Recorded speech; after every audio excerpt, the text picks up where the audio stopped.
Hi guys, welcome back. All right, let's get into this. This is going to be our today's topic video for the 18th. All right, so with that in mind, hang on, let me find our there we go, 18th. And you guys, I'm sorry I don't have our groovy 80s backdrop up, and that is because I am racing against the clock right now. I think they're going to be shutting down my internet again at midnight to do, I guess they're putting in new power poles or something nearby where I live. And some nights they're shutting it off at midnight. Other nights it doesn't impact me. Even if they send me out a notice, it says it's going to. So I don't know what to expect. So I really want to make sure that we get this story out before midnight. And I thought, I'm not going to reset and change clothes. We're just going to go with this backdrop so we get on with it. Our winners for the 18th is Rahman and can I read my own writing? Oh, Alchemist 1111. There we go.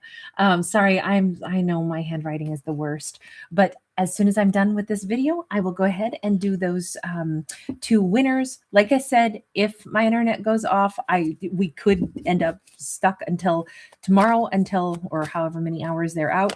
But I think we'll be okay. Here's hoping. Let's get into this. So guys, the comments are on. When I'm done with this live video, then you guys can go ahead and just enter for tomorrow's drawing just by writing the word compassion in the comment section, okay? And let's get to it, shall we? Hi, see Nellie Run, the character. Wonderful to see you. All right, let's see. What do we have? The Three of Pentacles, the World, so Capricorn energy, and the Page of Swords. We've got somebody in a wedding dress on the World card. We've got that serpent eating his tail, so we've got the wrap up here. I got a new beginning here. And we've got looking into the future. So I'm going to say there is something that happens on the 18th that could have far-reaching implications into next year. Okay, what is it? Is this dealing with other people? Is this interacting with others? What is this about? Hey guys, nice to see everybody. Mystique, Marvel, Kiki, Fam YC, thanks for being here, you guys. So great to catch you. We have a Seven of Swords. And we have the Chariot. That Seven of Swords is liar, pants on fire. She does have two different people standing beside her. Are we about to find out that one person doesn't stay in her life and somebody else does? There's forward motion and then there's somebody lying. But this looks super positive. That's why the only way I would interpret this is if something really positive is going to happen on the 18th, it's that something's going to be revealed. If we have a feminine who had the potential, I mean, we all have the potential of many different timelines for our life, right? But let's say she had two different masculines on her mind. Maybe one of them is going to be revealed to not be her cup of tea. And the other one, it's like, wow, I just solidified something true about them now. I know this is the direction I would go. This is the person I'm more intrigued by now. It could be something that clear, but let's say it's not about love. Let's say it's about career paths, friendships. There's so many choices that we make in life. Let's say it's about where to live or what car to purchase. And it's like, okay, now I know. The only thing is she's in a wedding dress. And this kind of gives me more vibes because this is about collaboration. I would say this has more to do with love, but something happens on the 18th that reveals with quite a bit of clarity. One person is not very trustworthy and the other person is fantastic. I don't know what the untrustworthiness is about. Can we see what that is? What the heads up is? Eight of Pentacles, Eight of Swords. Oh, they may have somebody else that they're still stuck on. And that could be something that gets revealed. And she's like, oh, no, I don't want to deal with that person. I caught a flicker or I caught a glimpse and I realized now they're actually still wounded over somebody else or they're still dealing with an ex. They're not really single. Because you can say you're single and then you can actually be single. And those are two different things. Ideally, it all means the same thing, but that's not often the case because they have unfinished business elsewhere. being in separation or in silence with somebody does not mean that you've broken up even, right? Um, so she may discover that somebody was being a bit ambiguous. They were leaving a lot of space for lack of clarity, and she may find that out on the 18th. Like, oh, that doesn't sound like you're single. Well, we haven't been talking. Okay, that definitely doesn't sound like you're single. We're working on things. Wait, you're working to patch things up? Then what the heck are you doing, being an option for me?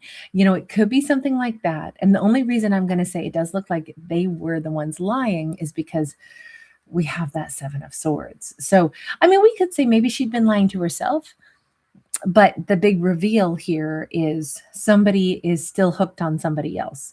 And so I'm going to say that takes one of these cats out of the running. So she's going to get some clarity on the 18th. Tell me about the other one. Tell me about that Chariot person, because this looks pretty nice. Ace of Cups. This is somebody where, let's just say, she may, simultaneous, like on the same day, on the 18th, she may realize that she has really like soft emotions for person number 2. And it could be that it's not just because person number 1 is taken out of the runnings, but person number 2 might do something that's very sweet. There could be a gift that's given or received.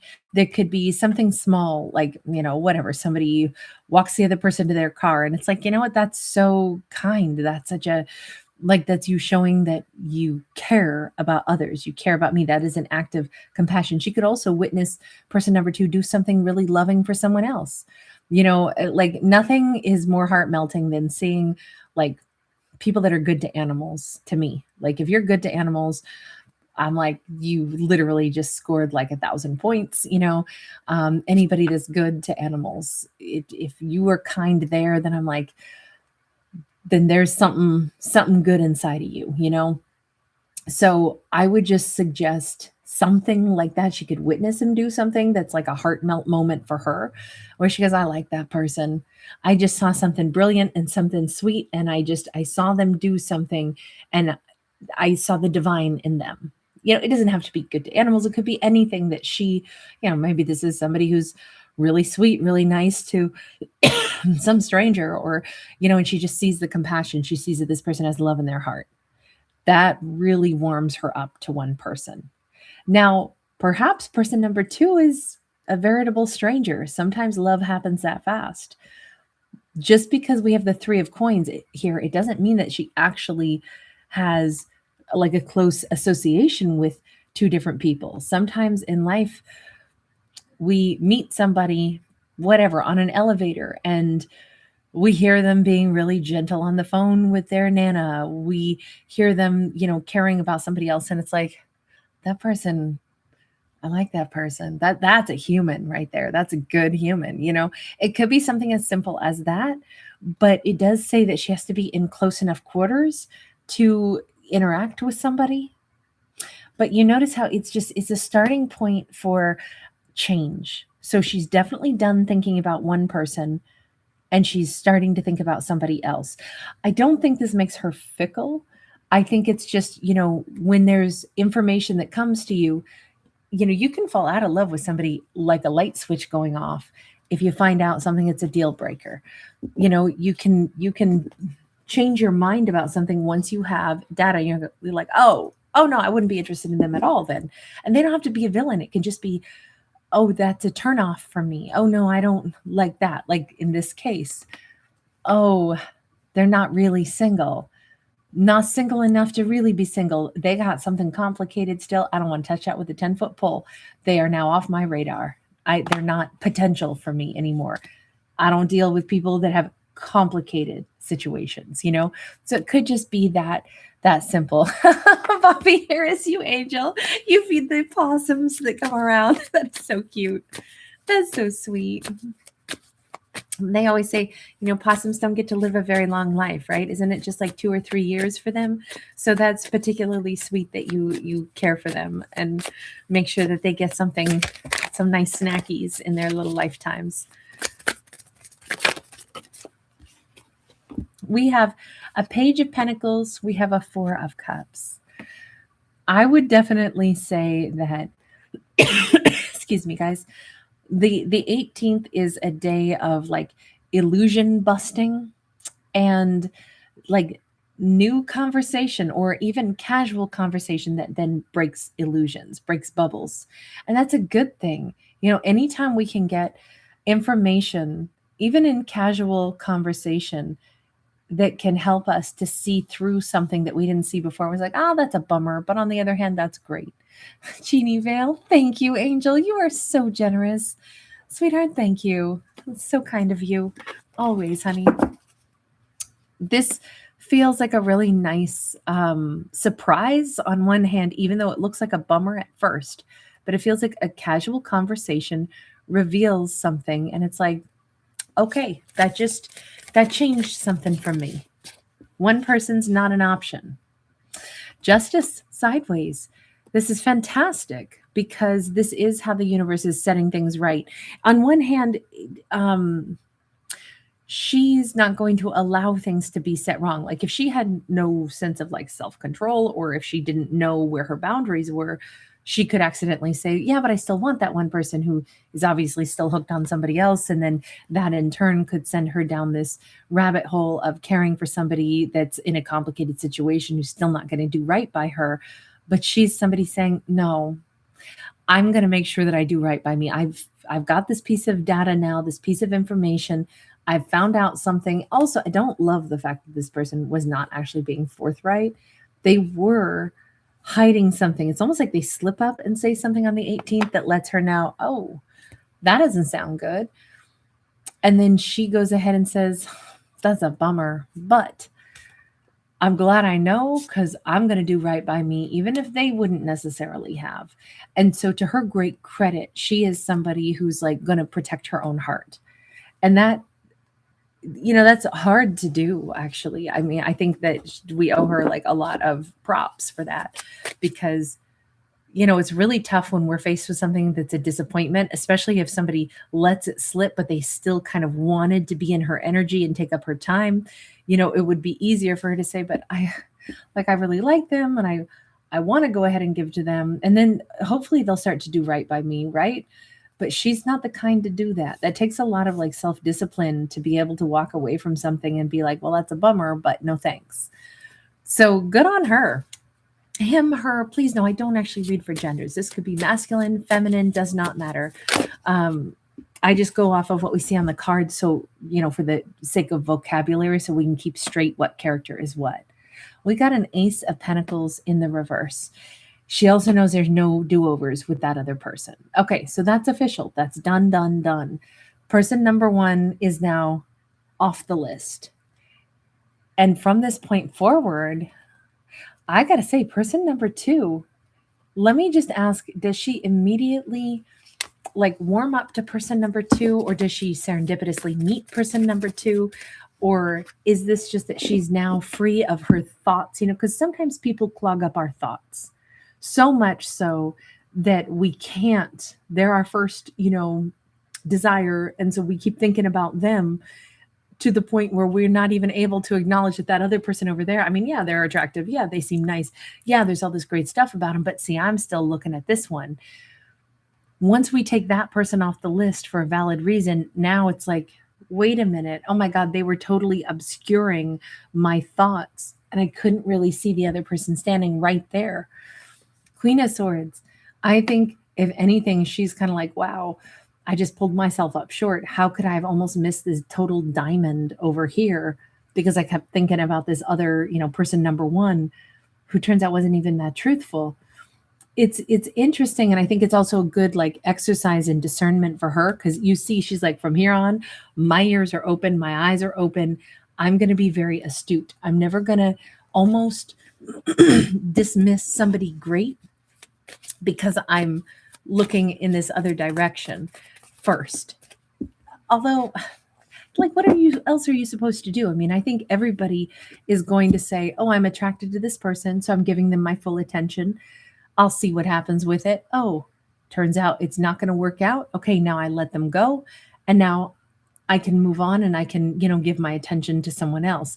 I don't think that that means that she was like somebody who gets like, you know, um, hooked on a crush and then, can't discern.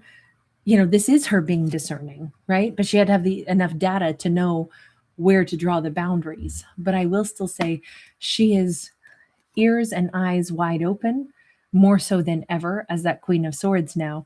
And with that Two of Swords, the only problem here is that she may say, that was a good reminder to self. Don't only look at somebody with rose colored glasses on. Go slow when you get to know anybody, including person number 2, who seems like a real catch and seems really nice. Even go slow with them. Get to know them a little bit, see who they are, see how they are. We have a King of Cups. Still, person number 2 looks really nice and really loyal and really loving. But again, looking that way and then letting time pass to see that they are that way. That's her big lesson in this. It's not to say, well, they got to prove that they're great. Otherwise, I'm going to think they're a scoundrel until they prove otherwise. It's not that. It's just don't say that they're great until there's a reason to say that. Until then, say, oh, they seem to be a human. They seem to have some nice traits. We'll see if that follows through. It does feel like she's going to be cooling her jets a little bit, even though I think right out of the gate, she knows that there's something really special about person number 2, but she's not going to go, leaping in head first and assume it's going to be perfect. This is who I'm meant to be with. She's going to use discernment. And I think that's really great. What happens between her and person number 2 on the 18th? I just kind of want to keep it, simplified. 8 of Swords and Empress. Very little might actually happen between herself and that, we'll say, King of Cups on the 18th. It could be that she just does a little bit of thinking about them without any direct interaction. Okay, but they're on your mind. 7 of Wands. There's, with the 8 of Swords and the 7 of Wands, she's not just changing lanes immediately, but they either have made an impression on her. She's thinking about them. Maybe even she has a dream about them, but she's also asking herself, okay, is there any reason that I haven't gravitated toward them? And for her sideways, it's so wild. I kind of think she has this weird inkling somewhere in the back of her mind that the 2 of them could be a true power couple. But if this is them, if this is her person, then it's also like things are probably going to get serious. And this is going to be the last first date she ever has when she finally goes out with person number 2. There's a weird, subconscious awareness. And so she may want to just chew on this or sleep on this, because I think she already knows person number 2 is way more important. And it kind of seems like it was always obvious, but she just needs a little bit of, like a moment to let her brain cycle and catch up. That's how it comes across. She's gonna, really consider, because I think deep down she knows. Oh my God, seriously, High Priestess. This is a super intelligent and super, I'll say,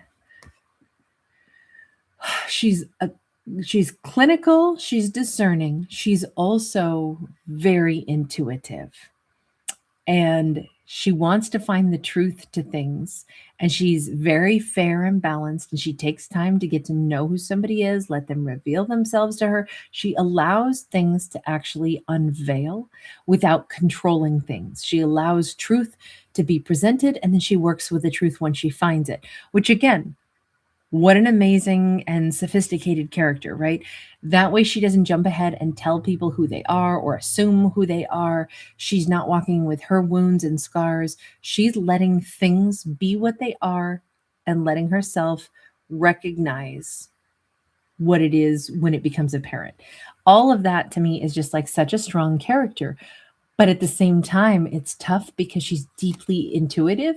And I think she already knows person number two is like her person. Like this is going to be her forever person. And she's trying not to jump to that conclusion, even though she already knows it. She's like, no, I'm a queen of swords. Remember, logic, allow people to reveal. Why am I wanting to jump ahead and say, oh my God, it's them? I know it's them. You know, I love the fact that we see her struggle between wanting to stay super grounded and allow life to reveal itself, and then she can't help it. This is like I saw the cutest video clip one time, and it was I don't know what the event was, but it must have been like in Brazil or Rio or something, because they were playing some amazing Brazilian like samba music, and like this woman was standing there and she just couldn't help it. And then pretty soon she's dancing, you know, and it was just so cute because you could tell like there's no way to fight the music. There's just no way to fight it. And I think anybody that really likes music, you know, you're standing in line at the grocery store and your song comes on, and there's people who stand there and they're like fighting, like, do not dance in public, do not dance in the grocery store. And then there's other people that just surrender to it. I feel like this is her. She's like, do not dance in public, do not do it, but she can't help it. She feels it, you know? And I just think that I have like such a cute visual in my head of somebody who's like, stop knowing what you know, turn off the high priestess button. But it's hard. It's hard for her. So she's actually making sure that she doesn't let herself gravitate too heavily toward person number two. As I say that, we literally have the Chariot saying, but tomorrow, so maybe on the 19th, she won't be able to help it, and there will be more interaction between herself and person number two. It's just there's a big reveal that one person's not her person on the 18th, and there's the pretty profound sense of awareness that person number two is much more important. That King of Cups is eventually going to be her emperor, and she deep down knows it, but she's going to try to like take a beat. But again, a high priestess can't help it. Her feet are going to carry her forward, like it or not. I kind of like the fact that this says, remember, this is the second time we've seen the Chariot, and they're a King of Cups. So definitely could be strong Cancerian coming off of them.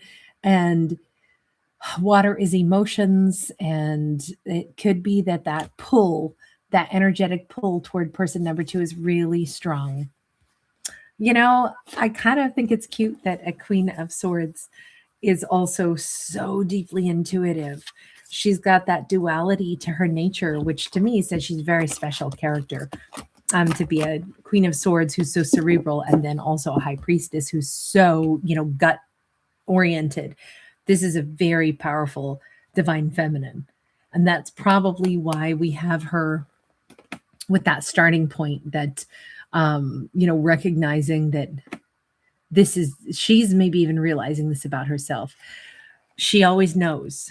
She still tries to be fair and let things come to pass, but I really don't think that much surprises her. I think at the end of the day, not much surprises this feminine at all. All right, you guys, let me go ahead and get, excuse me, a story for a birthday for this particular day. So we're going to take a look at a little 3-card pull for the 18th. Am I seeing that it's somebody's birthday? Whose birthday is it? Oh, we have a couple of birthdays. Okay, hang on. I'm surprised at how many Saggies we have for birthdays out there. I'm seeing birthdays all over the place lately. Manifest Mindset, happy birthday to you, honey. And Wendy E also, happy birthday to you also, babe. You guys are so awesome. Delighted you guys decided to pop in and, you know, just hang out on your birthday too. That's super special. All right, let's go ahead and see what do we have for a message for a birthday energy for this particular date. We have a Queen of Cups. We have a 10 of Cups. We have the Judgment card. This is very special. So I always look at the birthday messages as like in the next year for a character, what's kind of the big stuff. And first off, it seems to be a very happy, very satisfying, soul satisfying next year. There's also a year where dreams are going to be very important, and things that a character dreams might actually start to like more be premonitions of what is coming into their life. So that's also possibly very exciting. But to have that Judgment card, and Judgment card can be making peace with things, releasing things. There can be an energy of forgiveness, but this card's a little different for me because we have Stonehenge. So we have this great how would I say it?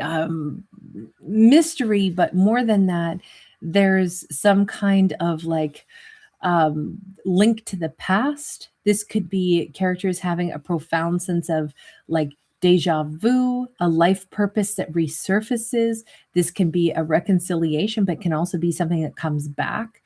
And I almost think that we have either a past life echo that shows back up in this lifetime in this next year. Now, could that be a particular romantic partner? Yes, but I don't think it's an ex. I think it's like maybe somebody from a past life.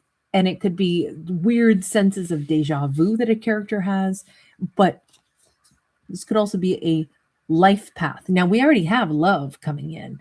This is a year of great happiness, and like maybe this is even okay, so the vibe that I'm getting is for this particular year of a character's life, let's say they were the same age in a past life when something occurred.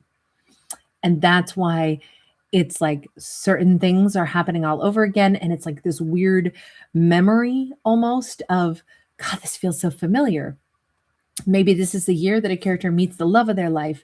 And maybe that too is somebody from a past life. And maybe in a past life, they met at the same ages. And it's like, this is so weird. Sometimes I'm not sure if I'm awake or asleep. It could be things along those lines, because this is big dreamer energy, strong connection to, one's guides, downloads from the universe. But it all feels like it's really resonating with the character in, the kind of choices that they're making that are leading to greater and greater emotional satisfaction and partnership. But it's so crazy because I feel like our character has been here before. Whatever that means. Like, I feel like they're going to be saying that a lot in this next year. I feel like I've been here before, and it's so good and it's so sweet. And it's like, oh my God. I mean, maybe somebody's literally going to take a trip to a place that they went once upon a time, and it's like, oh my God, it's as good as it was the last time I was here, even if it was 50 years ago. Or, oh my God, I made this recipe and it's just exactly as I remember. It was so delicious and it's still so delicious. Or, I kissed this person's lips and it's like, this is like that, sparkling and, butterflies in the tummy. And I remember what that feels like. There's something here about this is clicking into place. This is exactly where I'm supposed to be. This is exactly the path I'm supposed to be on, but there's something oddly familiar about it. Maybe it's just because it's our character's real life path, or like I say, maybe it's because it is a do-over from something in a past life. But oh, how lovely is that one? That one just gave me chills. All right, you guys, really great to see you. You guys are so awesome. Thank you for hanging out with me. That's awesome. Wendy E., I hope you celebrate big. I always hope everybody has cake. So everyone whose birthday it is, may you eat cake. Everyone whose birthday it is not, may you also celebrate by eating your favorite whatever cake or treat or something like that. We got to have a reason to celebrate every day. So anyway, you guys, happy birthday, Manifest Mindset. So delighted you popped in. Thanks for being here. Air Bubble, thank you, babe. Bobby and RT, wonderful to catch you all. All right, you guys, I'm going to bounce out of here, and then I'm going to get to the winners storytellings. As long as they don't shut down my internet at midnight. They did that the last 2 nights in a row. They've shut me down at midnight no matter what, which one night was a moot point because I wasn't home anyway. But I'm just, if something goes wrong, just know I will get done what I can, and if I still have to do the second winner, I'll do it as soon as the internet's back on, but it probably won't be until tomorrow because they've been keeping it off for about 8 hours. So I'm hopeful that they get this work done as quick as possible. But all right, you guys, thank you again, Jeannie Vale. Lots of love. And now the comments should be open as I exit out of here, you guys. Take care. Bye.